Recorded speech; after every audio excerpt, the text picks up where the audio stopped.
Today we are outside on a beautiful winter day, taking advantage of it, and I'm going to test out the SHV500 LP that I've installed into the Element Enduro. And boy, look at her shake. When it shakes, you can hear all the little things in the rig that are loose, the hubs, the bearings. Yeah, so we're just going to test this purple limited edition out on the rocks. I have the Crawl Master 10-pole in-runner motor, made it with a Crawl Master ESC, all sensorless in there, running on 3-cell LiPo. Yes, so we're just going to have a little fun. I kept the body off just so we could kind of see the servo in action. This motor's a 2700 kV, so it's got some pep. But we're gonna slow crawl. We're gonna get this servo bound down. Have a little fun. Yeah, just an absolutely beautiful day. We selected this week's filming day based on the weather, and I am glad we did. Although half of me just wanted to go play disc golf instead, and they're like, peace out. I know we said we're gonna film, but screw you guys. I'm playing golf, but no, we need to film. Well, for sensorless, the low speed control is pretty good. I wish I had kept that upper hooked on the rock, but whatever. We'll go this way. I mean, I meant to do this, is what I should be saying.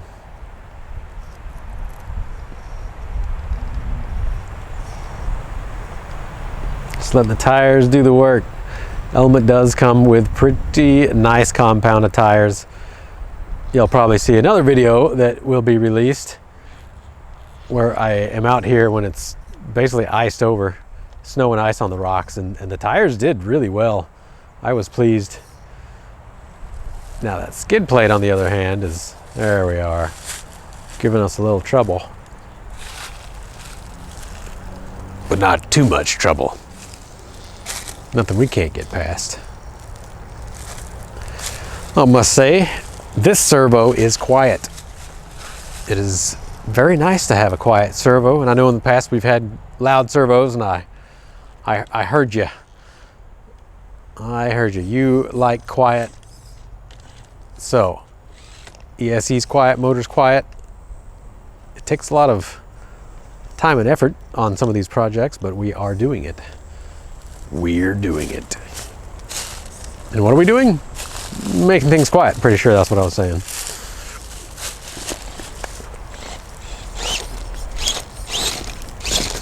Nice and hung up on the rear pumpkin. That's right.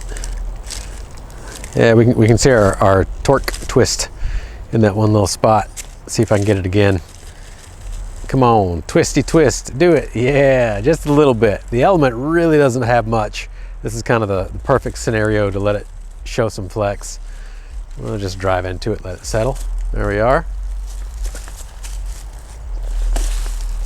Now, let's get our tires wedged in this crack and steer out and see what happens. Ooh, we're bending the plastic knuckles is what we're doing.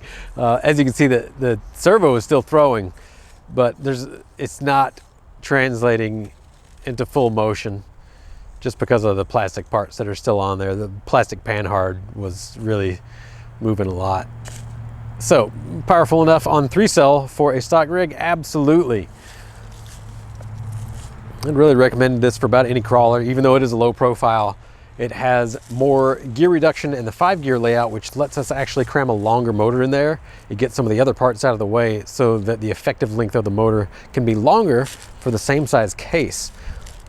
But it is more expensive to manufacture. There's more parts, there's more gears being cut, and gears of this quality are not cheap to cut.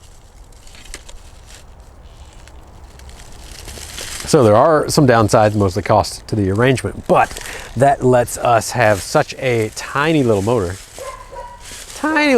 with all kinds of power. All kinds of power.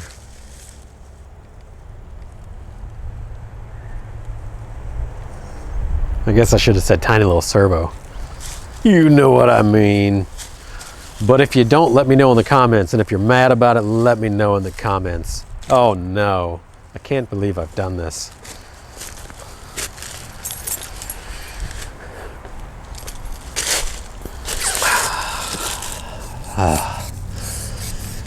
Just don't know what I'm going to do. I mean, I probably could drive out of this, but no. We'll keep on going. All right, that's a good spot to get this servo loaded down and see if we can break the panhard mount on the chassis. Oh yeah, she's flexing. She's flexing. Woo! This little bar right here, when it gets bound down, that seems to be our you can just see it going back and forth. The servo is moving, but you can see the rest of the rig is not complying, which normally that should tell you to stop. Don't do that. You know, hey doctor, my leg hurts when I put it behind my right ear. What's the doctor gonna say? Well, don't do that. That's usually the best course of action. So unless you want to do all metal upgrades on something, then when you get it really bound down, just don't do that. But, you know, I can tell you that, and you're gonna go out, you're gonna have fun, and you're gonna be like, man, I can make this crack. I can make this. If only I wedge my rig in just a little more, I will make it. And you might make it, you might break it. But either way, you're having fun, right? So I guess that's what really matters. And if your idea of fun is breaking your rig, then go break it.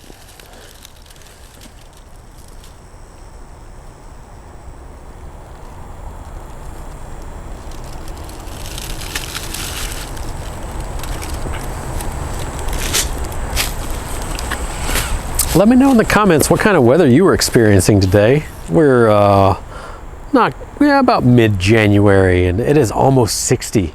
And it's been single digits earlier in the week at night, or last week. So it's kind of a nice little break.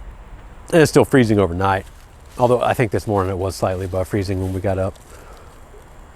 It's still winter, but it's Missouri winter, and sometimes it goes up, sometimes it goes down. We are taking advantage of the day. Yeah, absolutely no problem with the servo. Just moved my back end around. Swung the back end of the rig around. And I would say we're going to test the heat on it. But there's not going to be any. The amp limiting that we have on this really prevents it from getting warm in almost all situations. And today it's cool. There's barely perceivable heat. Just a teeny little bit. A little teeny bit right there. Barely though. So trail riding, no problem. Competing, no problem. It's actually, these are pretty nice for using on rear wheel steer vehicles because it's not so heavy, so you're not gonna have to pull as much weight up when you have rear steer. So I'll be using these on my 4-wheel steering something that I'm gonna build. I think maybe the Bastard Junior, because these are really efficient servos as well, and I don't have very much battery pack. The Bastard Junior has very, very little space for batteries. So it's best to have a really efficient motor. I'll be using the SHV500 LP, almost call it SL, LP, just for efficiency reasons. Come on now. Come on now. Oh yeah, getting stuck underneath these rocks. Man.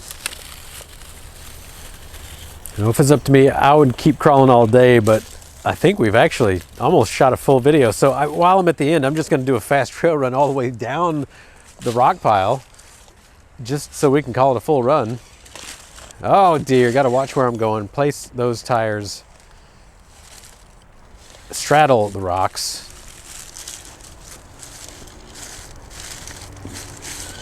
Tire placement.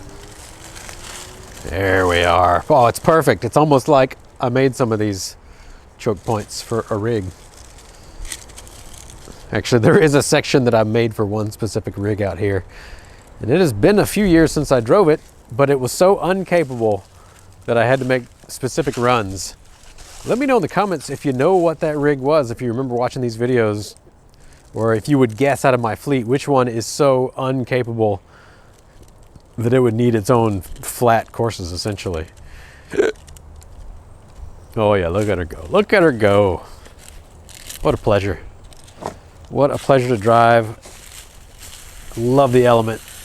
And the electronics, they don't hurt either, of course.